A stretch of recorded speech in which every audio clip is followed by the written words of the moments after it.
Hola, ¿qué tal? Hoy vamos a hacer el unboxing del kit de transmisión SRAM GX AXS, el hermano menor de los grupos XX1 y X01. Bueno, acá vamos a abrir la caja, vamos a hacer el unboxing. Tenemos la tapa superior, la vamos a dejar por acá. Como podemos ver, SRAM manda un obsequio de un posavasos y viene con los manuales de la marca en la parte superior. Vamos a sacar este cartón, vamos a ver lo importante.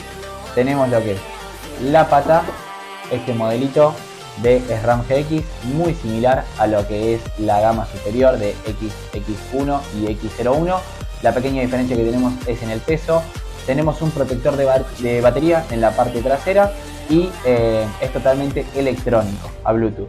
Este modelito, lo vamos a dejar por acá, tenemos el cargador que viene con un cablecito que también se puede conectar para la batería.